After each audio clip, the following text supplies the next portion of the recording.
Hi friends, welcome to my channel. இன்றைக்கி நம்ம பார்க்க போகிறது ரவா வச்சு ஒரு ஈஸியாக அண்ட் குக்காக பண்ணக்கூடிய ஒரு ரெசிபி தான்.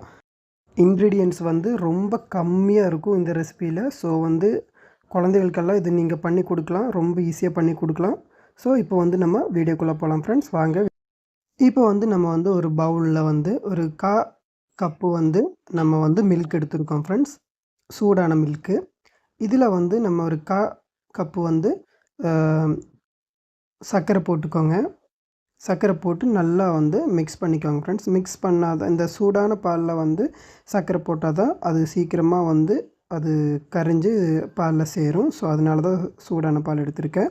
இப்போ இது மிக்ஸ் பண்ணி தனியாக வச்சுக்கோங்க ஃப்ரெண்ட்ஸ். இப்போ நம்ம என்ன பண்ணணும்னா, ஒரு பவுலில் 1 கப்பு ரவை எடுத்துக்கோங்க. இது நான் எடுத்துருக்கிறது ரோஸ்டட் ரவா தான், நீங்கள் எந்த ரவானாலும் யூஸ் பண்ணிக்கலாம். இப்போ இதில் ஒரு முட்டை நீங்கள் சேர்த்திக்கோங்க ஃப்ரெண்ட்ஸ். ஒரு முட்டை சேர்த்திக்கோங்க. அதுக்கப்புறம் ஏலக்காய் பவுட்ரு 1 டீஸ்பூன் நீங்கள் சேர்த்திக்கோங்க. அது லைட்டு சர்க்கரை போட்டு மிக்சியில் ஜாரில் போட்டு ஒரு 4 ஏலக்காய் போட்டு நீங்கள் மிக்ஸ் பண்ணி இதில் சேர்த்திக்கோங்க ஃப்ரெண்ட்ஸ். அதுக்கப்புறம் உப்பு போட்டுக்கோங்க. ஆப்ப சோடா நீங்கள் போட்டுக்கோங்க ஃப்ரெண்ட்ஸ். அது ஒரு 2 பிஞ்ச் போட்டுக்கோங்க போதும். இதில் இப்போ நம்ம வீட் ஃப்ளோர் ஒரு சேம் அதே கப்பில் ஒரு 1/4 கப்பு நம்ம எடுத்துருக்கோம். அதுக்கப்புறம் தேங்காய் துருவல், இதுதான் இதோட டேஸ்ட்டே நமக்கு கொடுக்குது. இது போட்டு நல்லா நீங்கள் மிக்ஸ் பண்ணிக்கோங்க ஃப்ரெண்ட்ஸ். இப்போ நம்ம மிக்ஸ் பண்ணும்போது அந்த முட்டை அந்த கரு உடச்சி நல்லா எல்லா அந்த மாவு அந்த சர்க்கரை எல்லாத்துலேயுமே மிக்ஸ் ஆகிற மாதிரி நீங்கள் நல்லா மசிச்சு விட்ருங்க. இப்போ இதில் ஒரு 5 டீஸ்பூன் 4 5 டீஸ்பூன் நீங்கள் நம்ம ஆல்ரெடி ரெடி பண்ணி வச்சுருந்த அந்த பாலில் சர்க்கரை போட்டு வச்சுருந்தோம் இல்லைங்களா, அது நீங்கள் சேர்த்திக்கோங்க.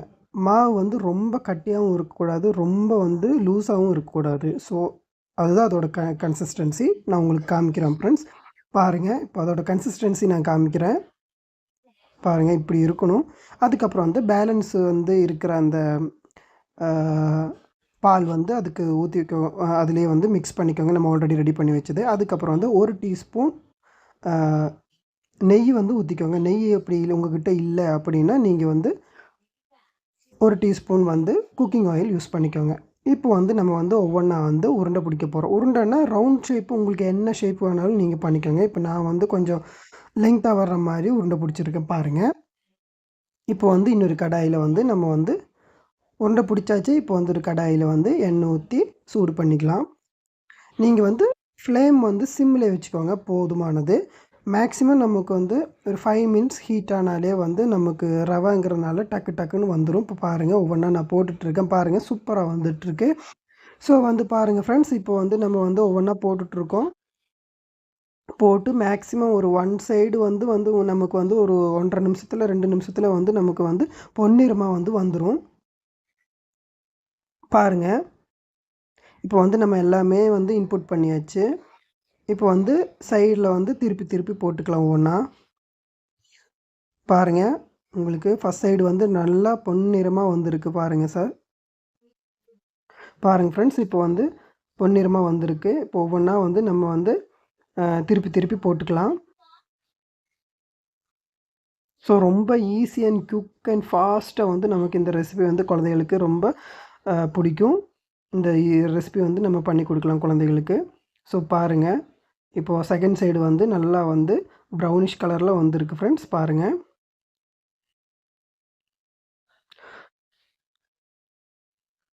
ஸோ இந்த மாதிரி ரெசிபி உங்களுக்கு வேணும்னா நம்ம சேனலை சப்ஸ்கிரைப் பண்ணிக்கோங்க. நிறைய ரெசிபி இதுக்கு முன்னாடி நான் போட்டிருக்கேன், எல்லோரும் ட்ரை பண்ணி பாருங்கள் ஃப்ரெண்ட்ஸ். இப்போ நம்மளோட ரவா ரெசிபி சூப்பராக வந்திருக்கு. இது ஈவினிங் குழந்தைங்க ஸ்கூல் விட்டு வரும்போது ரொம்ப ஈஸி அண்ட் குயிக்காக நம்ம பண்ணி கொடுத்துக்கலாம். ரொம்ப பிடிச்சி சாப்பிடுவாங்க. இதில் இனிப்பு அதிகமாக வேணுங்கிறவங்க இது இனிப்பு கொஞ்சம் நம்ம அந்த பாலில் சேர்த்தும் போது இனிப்பு கொஞ்சம் அதிகமாக சேர்த்திக்கோங்க, அப்பவும் நல்லா தான் இருக்கும். ஸோ இதோட இதில் நம்ம அந்த கன்சிஸ்டன்சி இது அந்த மாவோட கன்சிஸ்டன்சி கரெக்டாக இருக்கணும், இல்லாட்டினா உங்களுக்கு இது கரெக்டாக வராது.